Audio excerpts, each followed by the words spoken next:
Disaster has just hit a small American town, houses destroyed and a whole neighborhood flooded. The army was deployed in an emergency.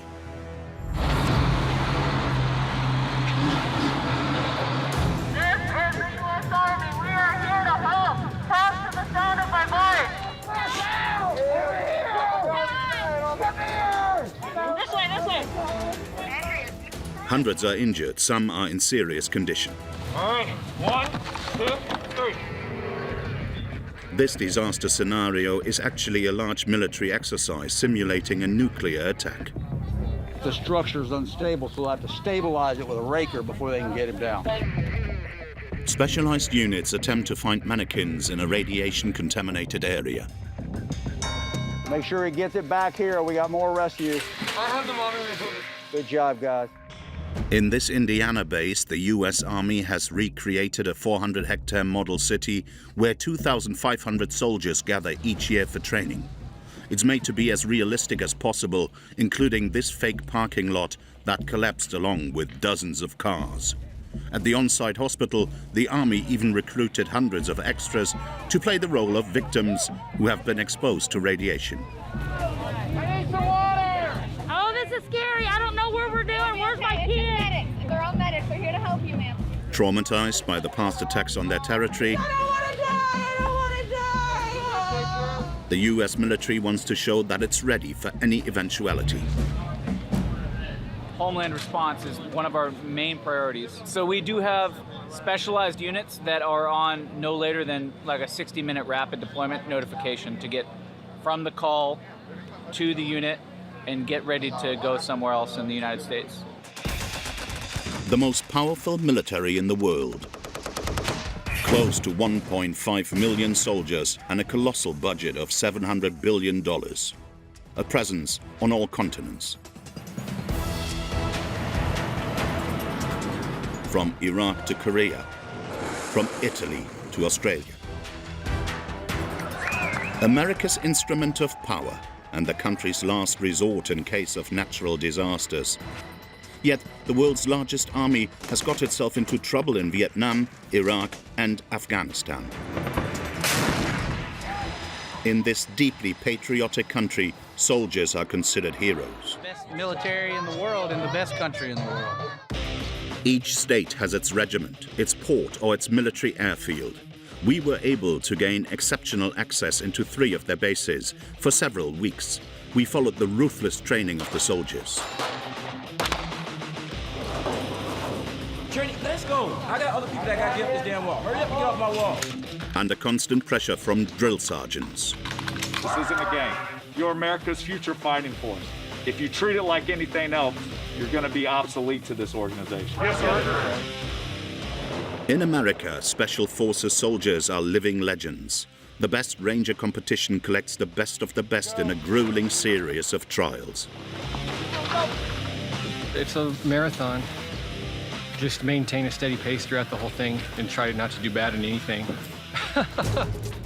Every year, the Army recruits 150,000 young men and women. The Golden Knights parachute team plays a part in inspiring them. We can hear the crowd at about 1,500 feet, and that noise never gets old. The military also inspires parents. Thousands of American children live in military boarding schools where discipline is relentless. So what's all this stuff? No excuses. No excuses? Yeah. Company leadership, what are we going to do about this? We will go to meet America's former soldiers. Some have become wealthy, but many are suffering from psychological trauma. We sacrificed a lot. You know, we're not asking for a huge parade every day. You know what I mean? We just want to be treated with respect. Every year they drive their motorcycles to Washington to show their course. Paratroopers, millionaire veterans, and extreme hardship. An exploration into military America.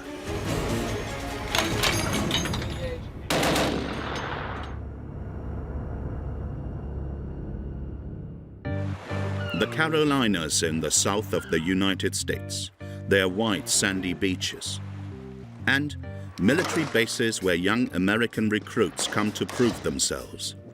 There are 35 barracks here, 150,000 soldiers and their families who have brought life back to entire cities. Like in Columbia, the capital of South Carolina, where the largest U.S. Army training center is located. At the airport, 700 new recruits arrive every week. Most of them come from southern states, such as California, Texas, or Florida. They are mostly men from the American middle class. This afternoon, 50 young people are getting ready to wear their uniform for the first time. As soon as they arrive, they are immediately put in line.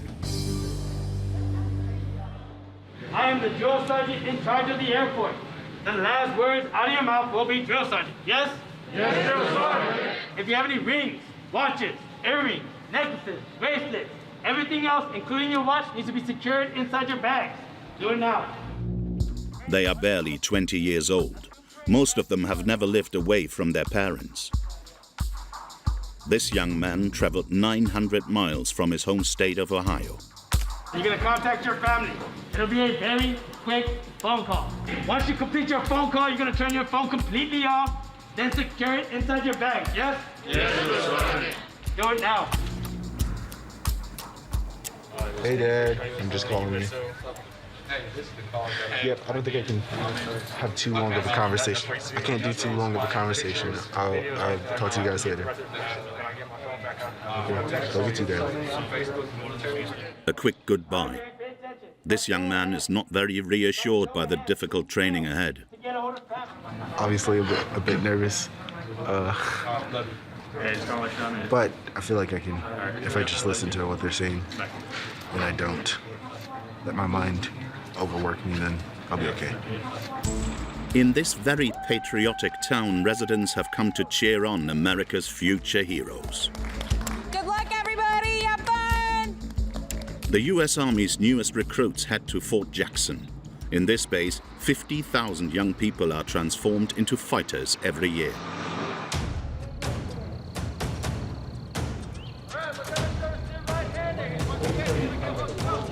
Make sure that the straps don't get twisted. As soon as they arrive, they are put to training 12 hours a day. All right, next training. Let's go. Colonel Evans is in charge of the training. From the first week, are you nervous? He puts the recruits under pressure. No, sir. Good, good. That's the correct response I expect for soldiers. This is just the first step of a voyage that's going to last you for the rest of your life. So continue to focus on those fundamentals. That's going to make you a better soldier. And because of that, we're going to be better for it as an Army, okay? Proud of you guys. Today is the first time young soldiers are introduced to recall. And in the U.S., the training is especially tough. Training, let's go. I got other people that got to get up this damn wall. Hurry up and get off my wall. Let's go. Drill sergeants constantly yell at the recruits to put them under stress. Training, put your guy hand back on the road. Up at 4 a.m., they're exhausted, and no mistake is forgiven. 440. I promise you, if you continue in this business, this will not be your worst day. Go. Next event, the ropes course. Nothing too strenuous. It resembles an acrobatic park more than a commando event. But some of them are frozen in fear. Don't stop, you're gonna lose your balance. Oh my God. Come on, don't swing your leg. Don't get all shaky. This is probably one of the scarier events for the trainees, just because of the fact that they're facing down and they're looking straight at the ground, and it's one of the fear factor. If they can accomplish this, there's nothing that they can't do here in basic combat training. Obviously, not everyone here is used to these kinds of physical exercises.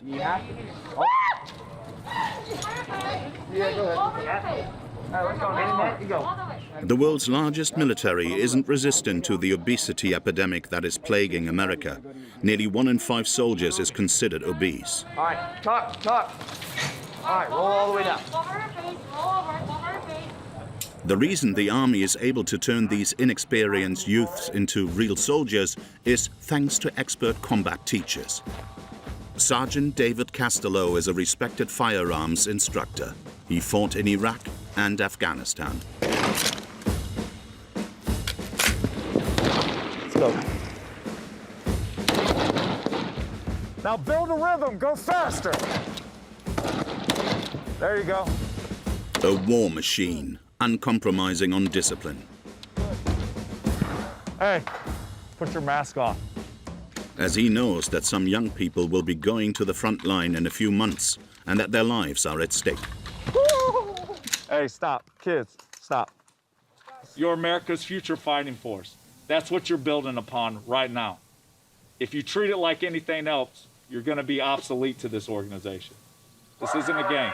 You understand me? Yes, sir. All right, kids. Rough training. But once their contract is signed, the Army offers these soldiers very comfortable living conditions.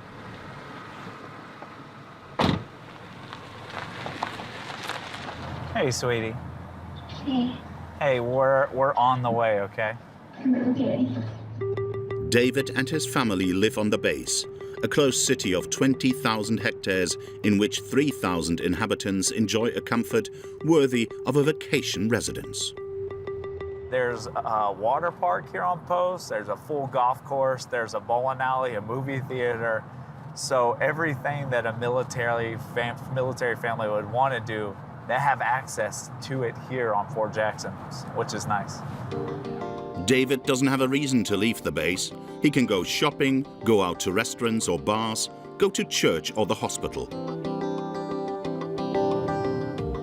The Army even has its own emergency service. This is the senior military housing billets here. Every dependent that you have will have their own room, and they all have 2-car garages. David earns almost $4,000 a month, and the rent of his grand house is entirely paid for by the Army. On a daily basis, the sergeant has almost no expenses. I don't pay any bills. Yeah, so I don't pay a water bill, I don't pay an electric bill, I don't pay anything. The gas, nothing. It's all a part of this house. Every week, the lawns, and especially this terrace, it's maintained, and then they even bolt around the house to give it some aesthetics. The reason the U.S. Army is so generous with David and his wife, Brittany, is that it requires them to be available at any given moment. Every 2.5 years, they must move to the other side of the country. This is a way for the Army to diversify the training of its soldiers, but also to prevent them from becoming too attached to their regiment and their comrades. Each of the 3 children were born in a different state, and David has sometimes left without returning for over a year. So when we first had Addison, that was what, like 9-10 month deployment? Yeah. Addison was born in Italy, and 2 weeks later, I deployed to Afghanistan for 9 months. So I left my wife and newborn child in another country. Much longer missions than for French soldiers and constant moves. So, to avoid disrupting her children's lives too much, Brittany decided to homeschool them rather than send them to the base school. Okay, we have human, happen, and reason. So it can be hard on the kids because they're constantly, having to go to new places and new schools. And I thought it might just be easier to try it. The family just found out that they must move again. In a few months, they will be moving to Hawaii, 7,000 kilometers away. Once again, the Army has planned everything. David will not have to pack a single box. But one good thing about it is the Army's going to hire a company. They're going to come in here. I don't have to lift a finger. They're going to pack and wrap everything. And once I get there, they're going to unpack it for me in my new house. Despite these comfortable conditions, 1 in 6 soldiers leaves for the private sector each year. For those who retire, the Army has 150,000 positions to replace. So the institution is constantly looking to recruit. And to wow the young recruits, the Pentagon doesn't hesitate to show off. In this hidden corner of Louisiana, the Army flaunts its power. The Blue Angels are in full swing.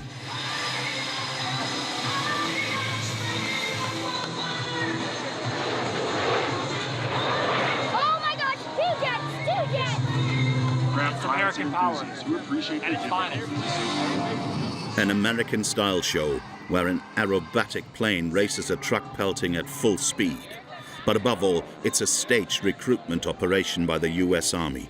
Away from the crowd, the team of acrobatic parachutists rehearses their show one last time.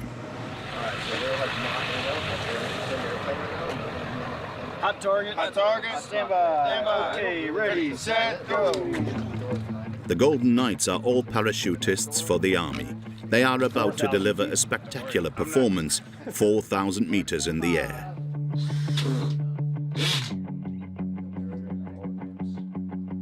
That's just the smoke, so you can actually see us in the sky while we free fall. And it makes it just easier for the audience to see us. They don't aim to be visible simply for the spectacular show of skydiving. The Golden Knights are part of the US Army Recruiting Directorate. Our goal is to get people join the Army, serve their country, and be a part of the best team in the world. This morning, the team can't afford any mistakes. This is the anniversary of D-Day, when many American paratroopers landed on Normandy. So remember all those that came before us and what they did for us, all right? Let's end the weekend strong, yeah? Out of the gold, into the black, once you're there, never go back. Woo! The Golden Knights! The parachutists must land at this very spot, right in front of the crowd. A performance from a moving plane.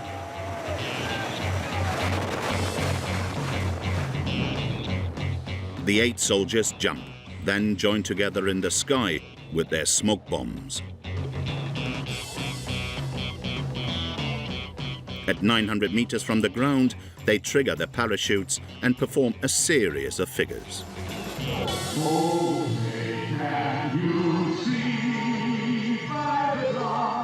To the sound of the national anthem, Captain Nick lands first with the American flag right on target. The Golden Knights receive a hero's welcome. All right! And leading the Golden Knights in free fall. He is the team leader for the Black Demonstration Team. Oh, it's wonderful. We can hear the crowd at about 1,500 feet, and that noise never gets old. Nick and his colleagues go to enjoy the crowd. Yeah, thanks. Yeah, thank you for your service, guys. Good job. Thank you for your service. Thank you. We're just the face of the Army. Everybody else, I mean, the Army's full of heroes. We're just the ones that get to come out here.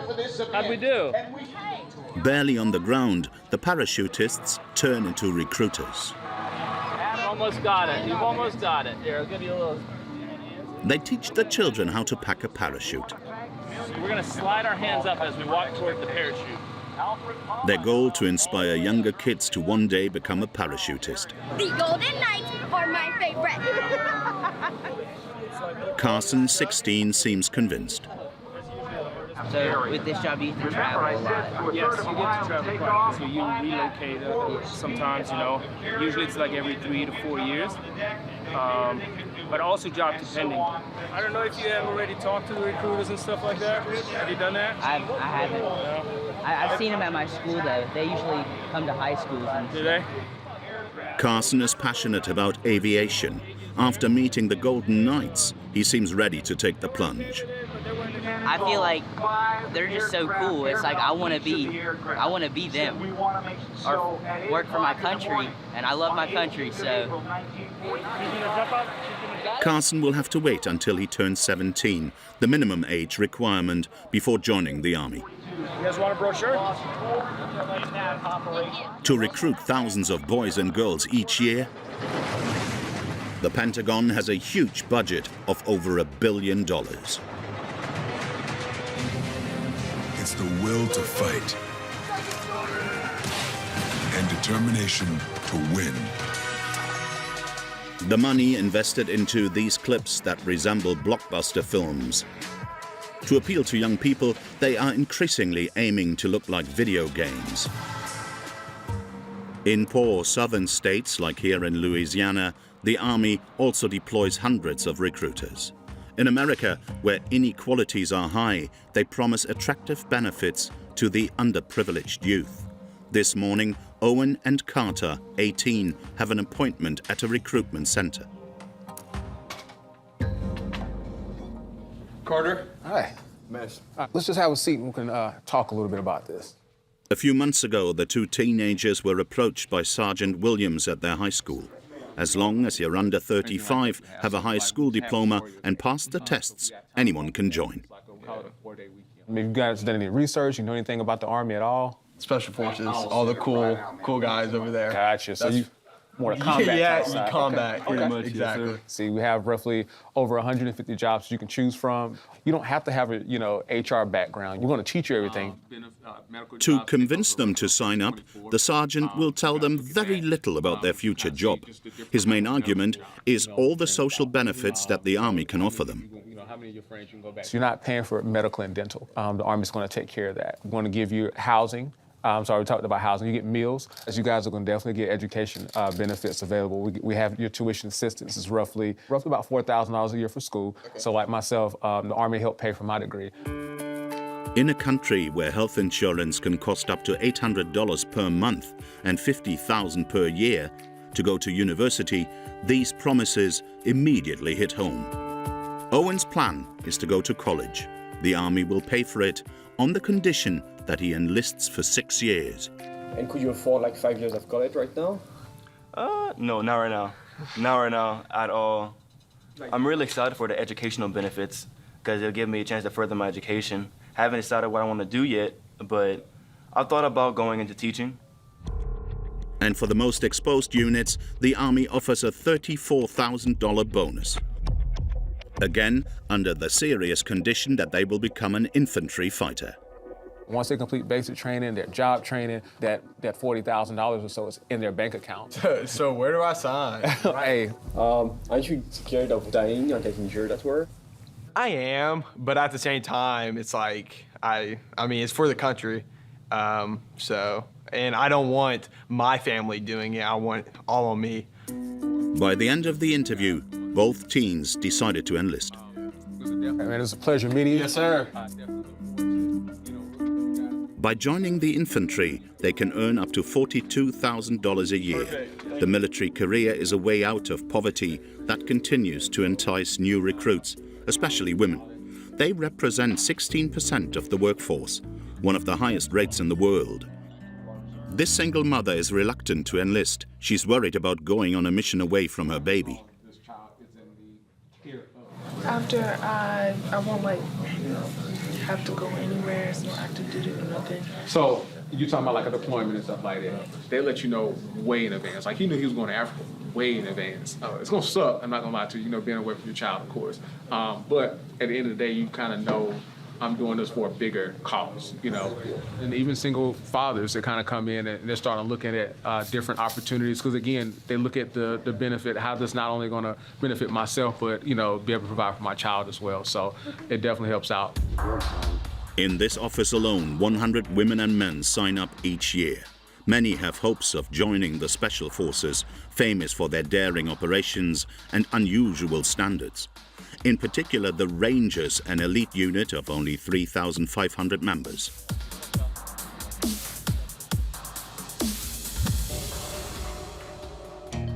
In a small town in Georgia, two soldiers enjoy their last moments with their families.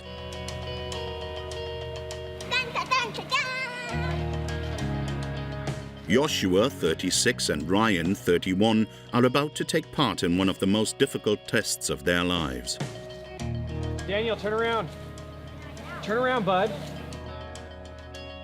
Coming up, we got the best Ranger competition that we're going to be doing. And Ryan here's my partner. We're going to be partners on a team. And our lucky number, if you will, is 42. So you got running, ruck march, shooting, swimming, rappelling, obstacle courses, the whole plethora. The best Ranger competition, 3 days without sleep. The best fighters of the American Army compete. Ranger plate, please. Tonight, Joshua and Ryan are taking a break after months of intensive training and dieting. Because that's what the competition will have, is you're going to be covering many miles. So that's what it basically boils down to, getting as many miles packed into 1 week. How many miles? Capped out at like 80, 85. A week? In a week, yeah. There's no other competition that compares to Best Ranger. But just the amount of stuff that the competitors are asked to do, physically and skills-wise. These two soldiers have endured strenuous combat in the mountains of Afghanistan. The challenge that awaits them will put them to the test. In my head that can make me turn it into a calculator. It's 4:30 a.m. at the Fort Benning base. Hundreds of relatives are already there to encourage the candidates in a jovial atmosphere. This year we have 51 total teams. Joshua and Ryan got up at 2 in the morning. Team 42 for Sergeant First Class Peterson and Sergeant First Class Van Horn. Each of the elite units sent their best and brightest to compete against each other. The first event, 10 kilometers in combat gear, just to warm up. Now is where it gets difficult for Joshua and Ryan, with the dreaded obstacle course. At the beginning, the two teammates looked pretty confident. I think the swim is going to be the worst. Joshua and Ryan get through the first obstacles with ease, but as they cross the gap, Ryan feels his strength falter. He gets a second try.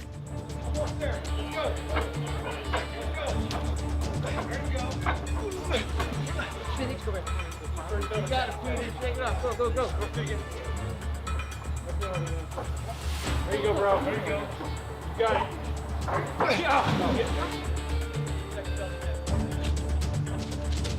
It's all good, shake it off, brother. It's all good. After this setback, both soldiers must start the competition at the bottom of the overall ranking. Ryan counts on making up for it at the shooting event. Let's go. This special operations fighter is an expert in close combat, shooting with an assault rifle or shotgun. It's almost like a fitness circuit.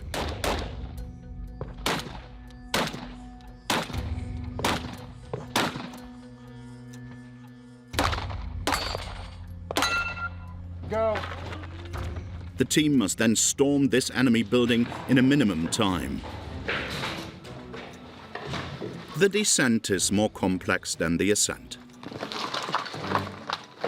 You got it. Both partners finish first in this event. This is a tiebreaker. Okay. For them, hope has returned. Bro, you fucking crush it. 11. Shooting with a sniper rifle, leading the rescue of a wounded pilot in an enemy zone. Still good, holding. Blow up an enemy position with a grenade or a rocket launcher. The competition reflects the unique skills of the Rangers, the elite of the US Army. Fighters who, like Ryan, are always the first to land in hostile terrain. Am I good?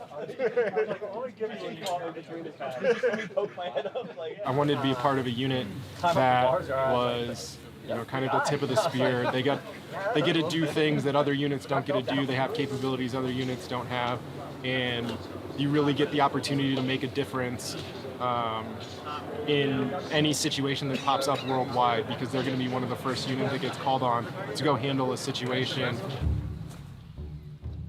Recently, the Rangers made a spectacular show of skill by participating in Syria in the elimination of terrorist al-Baghdadi, the leader of ISIS, an operation that made America proud. Last night, the United States brought the world's #1 terrorist leader to justice.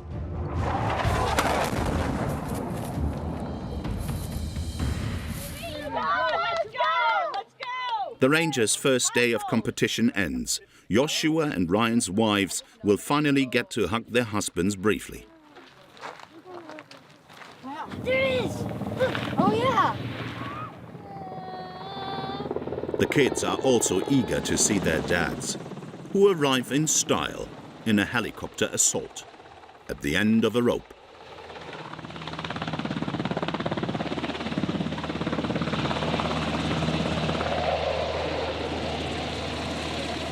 Yes, I see him! I see Daddy! I see another 40. Hey, Daddy! Hey, hey, hey. So you were going in the helicopter? Yeah. Fun? What do you think? Yeah.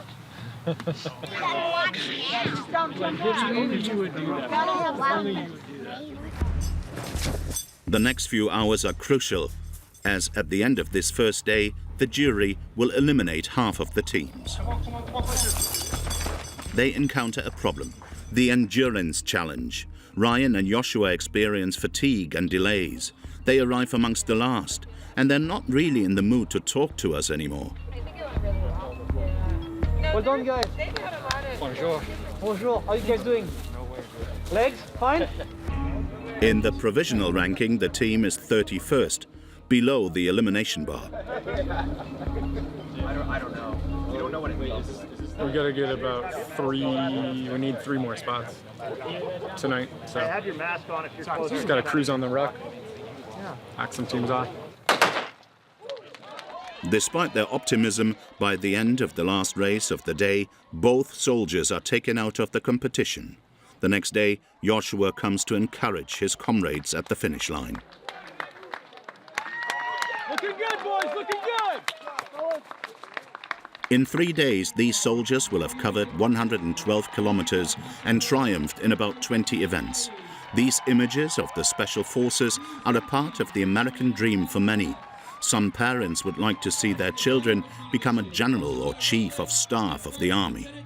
To give them every chance of reaching the top of the military hierarchy, these families don't hesitate to prepare them from an early age.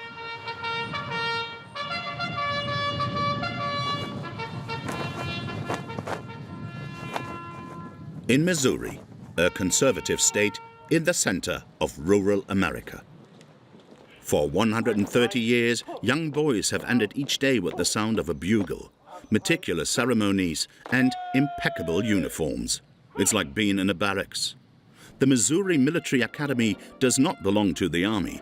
It's a private high school which offers an education in military values. The 200 students are mostly sons of bankers, lawyers, and doctors.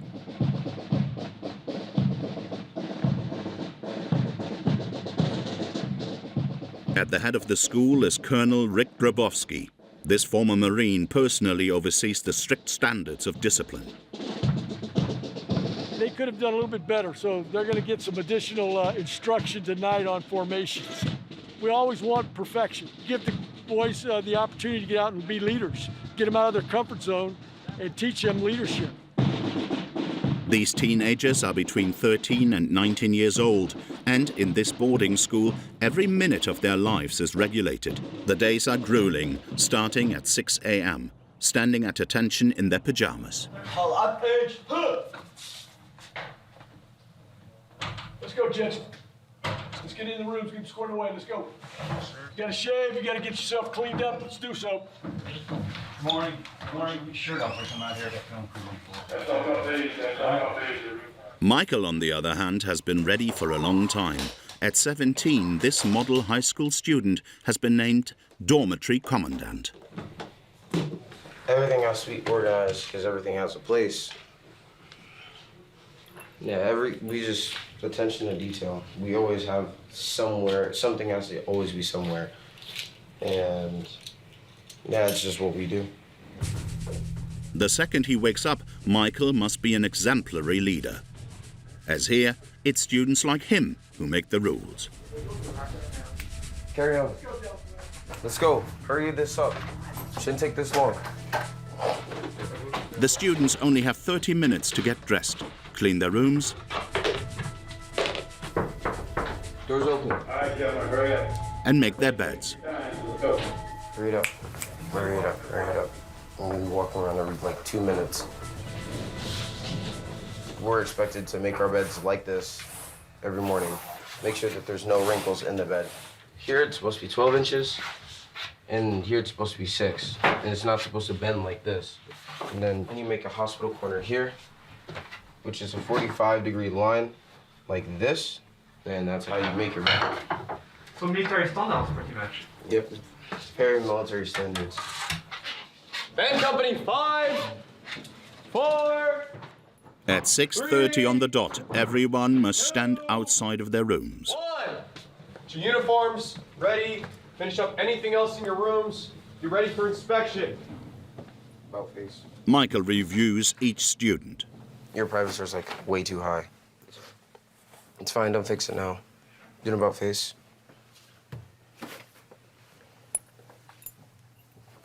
You need to get your pants lengthened, all right? Sir. Doing about face. And no one would dare to contradict the young leader.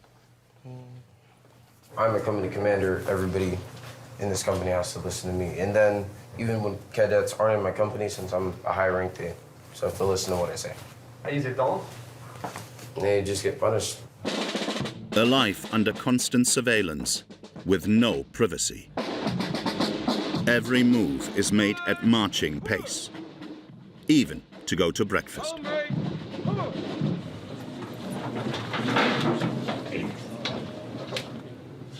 Nose down, carry on.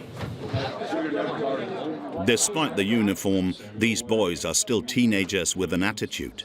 And this morning, an incident occurs. A youngster has just thrown away his breakfast. His group leader gets angry and is about to get physical. He was immediately pushed aside by his classmates and told to stay in a corner. The adults did not intervene. It may seem surprising, but in this school, it's young leaders like Michael who must learn to handle conflicts between peers. Like that? It was just like a, oh. And then I was just like, wow. When I tell him, like, take his arms off the table, or like, take his back off the table, well, like, he wouldn't do it. And I'm like, I get pissed. Next time, as soon as he like says anything, he's like, no, I don't want to do that. Don't try to have a physical confrontation with him. Go get a tour. Go get somebody like that. Michael's parents pay $34,000 a year to send him to this boarding school. His mother works for an insurance company and his father is a railroad engineer. For this upper middle class family, it's a heavy sacrifice. But they know that their son will receive a top-quality education here. Small group classes, an extensive library, a 40-hectare campus, and a variety of sports activities. There are few opportunities to rest, but the colonel assures us that the military rigor is producing results.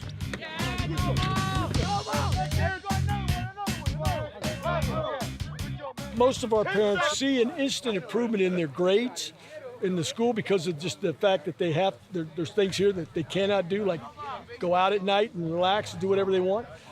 They're in study hall at night. Every moment of their day is scheduled to do something. And so the academic side typically goes up pretty quickly. The students are constantly put in competition with each other to push them to excel. In a few days, a ceremony will present Michael and his band to all the other classes of the school. So their teacher, Robert, a former musician in the British Royal Navy, doesn't forgive any mistakes. Look in!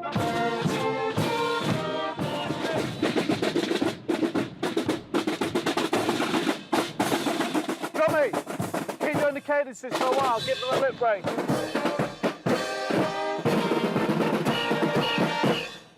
They give it 100%. I ask for 120%. I'll always push them as much as I can. Isn't it too much sometimes for kids in a young age? Yes and no. In the moment, yes. But later on in life, I think it builds character, stamina, endurance. So we all know in life things happen which we don't expect, and you have to be able to deal with that. Only a few days left to improve before the end of year competition. As a good band leader, Michael motivates his troops one last time.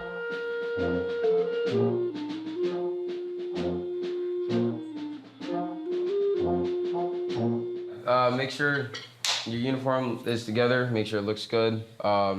Nobody is too special to be in the band. Not even if you're a senior that's been here for 3 years, 19 years, it doesn't matter. So yeah, we're all the band, so just take care of each other, that's all. Hey, chill. It's the end of the week for the students, but at the boarding school, there's never time to slack off. In the dormitories, a surprise inspection is under preparation. Attention Bravo Company, attention Bravo Company, 5 minutes till inspection. It may be a Saturday morning, but the young leaders don't hold back on one of their classmates. That shouldn't happen. A young man has left his clothes in a pile in his laundry basket. So have you just not turned in laundry for the past 3 weeks, or? This is terrible. That was a question, I need you to answer it. So what's all this then? No excuses. No excuses? Yeah. Company leadership, what are we going to do about this? Hey, take his laptop. Yeah, go give that down to the mentor, and when he's done cleaning all of this stuff up, you can go get it back. You're messy. Not everyone can withstand this military discipline. After a year at the academy, this is one test too many for the boy. Are you back next year? Oh, no, definitely not. No, definitely not coming back next year. Why not? Huh? Why not? I don't know, because I want to live like a normal teenager. Like, the punishments are kind of more of like, just stupid, like go run around the school or face the wall, sit like this at the mess hall, like stuff like that, you know. But that's just like, I mean, I would be, if I had the power of another 17-year-old, I'd do the same thing. That's why teenagers shouldn't be able to reign over other teenagers, because it just doesn't make sense, right? So. Like him, 15% of students drop out of military high school before graduation. The final day of the year competition has finally arrived. Every class in the high school will parade in front of the colonel. They all hope to win first place for the best performance.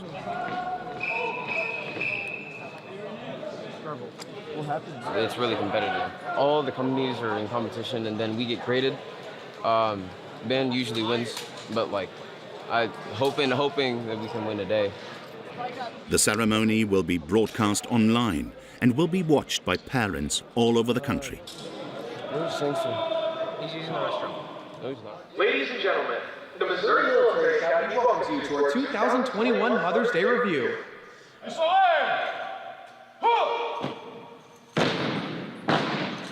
Each gesture has been rehearsed hundreds of times. High school students deliver a parade worthy of a professional army. In the front row, the colonel scrutinizes each group and scores each uniform. He must choose the company which performed the best parade. It is Michael's band's turn to be scored. It's going to be difficult to choose the winning team.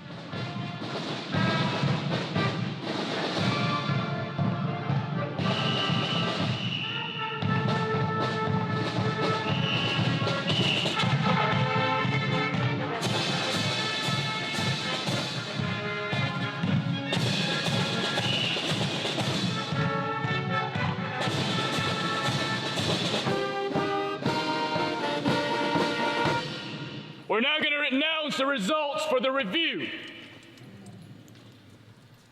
And the winner is Delta Company. Delta Company won first place. The colonel also chooses the student who will command all the high school students in the new school year. And it is Michael. So next thing is supposedly... You did it! The best of the high school students will go to the most famous military schools like West Point or the Naval Academy. They know that the U.S. Army will open up opportunities for them for life in American society. In this very patriotic country, many former soldiers take advantage of America's love for the military to build fortunes. After the military, 1 in 20 veterans start a business. All right, go ahead, boys, lock and load. In southern Arizona, a businessman takes a break in the middle of his workday. Ellie Crane, 41 years old, All right, move up to the tree. is a former member of the prestigious Navy SEALs. Nice, 2. Star. The ex-sniper has lost none of his old reflexes. Man. Little rusty. It's just fun because you have to focus in on what you're doing, and so it makes you block out all the other distractions in your life. And there's no shortage of things to worry about since Ellie founded his company 8 years ago. In his Tucson workshop, his past as a soldier is never too distant.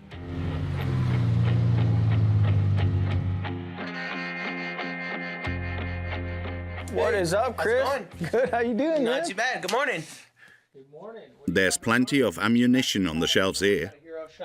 Just trying to get some new photos for the website. I like it.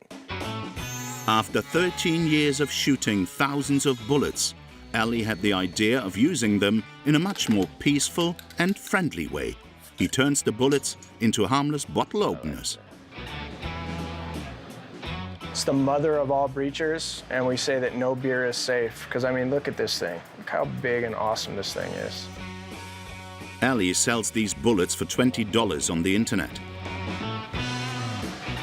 He ships 400 a week. Amongst his customers are celebrities like actor Clint Eastwood and former President George W. Bush. The next candidates are a military couple. Her success started with a stint on a famous TV show with his wife, Jane. We made each one of you guys a personalized 50 caliber beer bottle opener. To set himself apart, Ellie highlights his background in the Special Forces. You know, I'm so honored to be able to serve with the guys that I got to serve with the last 8-9 years. I did 3 combat deployments to Iraq. I like the story. It's very simple. I've made money with military guys because they're focused. I'll do it for 20%. You guys are awesome. Let's do it. Yes. That day, Ellie walked away with $150,000 worth of investments. I didn't go to business school, but I took a lot of the training that we got in the military, and I think that works on the battlefield, and I think it also works in business. Today, Ellie has a turnover of $1.2 million and employs 15 people, most of whom are former soldiers. Thanks to his business, he was able to buy a grand villa overlooking the city, with a breathtaking view of the desert. He lives there with his wife and 2 daughters.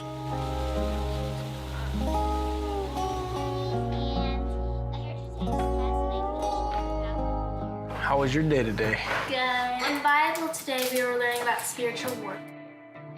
But like all former soldiers, Ellie is still haunted by the memory of his years on the front lines. He lost several comrades there. Chuck got killed. Jimbo. What happened to him? He got shot by the scar. It makes me miss it. It makes me miss the guys.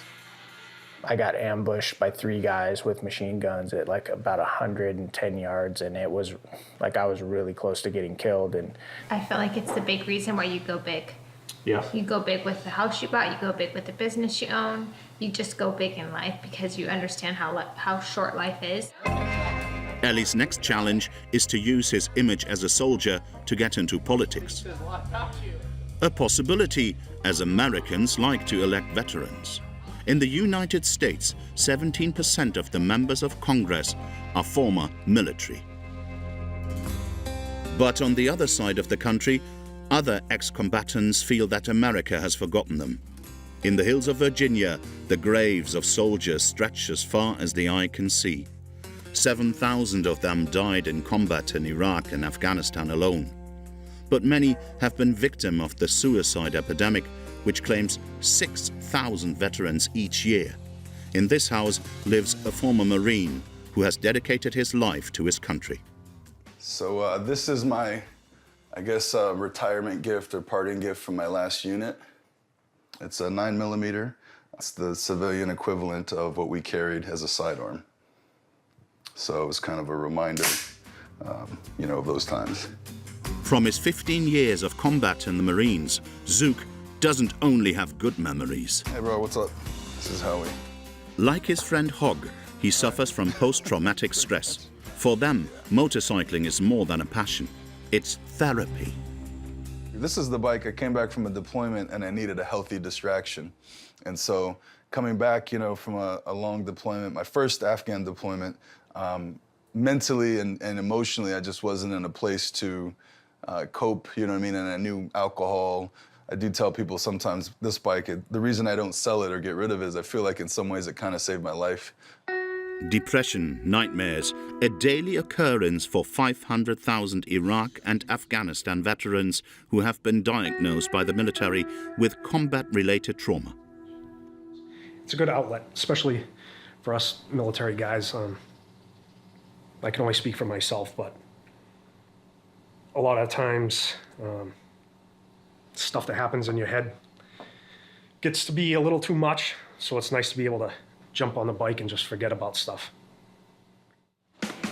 Zook is the founder of the Sons of Blackwater, a motorcycle club dedicated to fighting veteran suicide. Every year, over 6,000 ex-soldiers end their lives, a suicide rate almost twice that of the general population. At the clubhouse, Zook and his friends meet on weekends to support each other. It's my brother Grump here, retired soldier, Army. And to spread some military fun. This, of course, our Mattis Shrine, which we're very proud of. General Mattis led the invasion into Iraq. He's had very notable quotes that we all love as Marines. You know, he used to say, you know, I love that Marines can be polite and be professional, but they have a plan to kill everyone in the room. From the military, these former soldiers have kept the spirit of camaraderie. Mac, I need you to do me a favor and go behind the bar. Yeah. And do an inventory check real quick, please. I can do that. Thank you. Appreciate it. At 70 years old, Mac is always willing to help out at the club. Every year he organizes a big event in the heart of the American capital. It's a matter of parking 10,000 or 20,000 or 30,000 of our closest friends. This Vietnam veteran demands that the psychological injuries of veterans be better taken care of. They say about 22 veterans a day are taking their own lives, and that's not acceptable. And you'll hear all these motorcycles leaning really hard on the throttles, making as much noise as you can, so people inside the Capitol will get their attention. The next day, thousands of people were already gathered at this parking lot on the outskirts of Washington, D.C. You can't miss Mac, who guides the arrivals. Follow him, making a big loop. These ex-soldiers come from Indiana, Kentucky, or Mississippi. Some ride for 20 hours, demanding a major national plan against suicides. So this is a way of reminding our nation's leaders that we have not forgotten, and we don't want our government to forget either. 25,000 bikers drive to Washington, D.C. In front of the Capitol, the seat of the Parliament, they make sure to make their engines roar to remind their elected representatives of their fight. Given the scale of their event, there is no doubt that the veterans will be heard.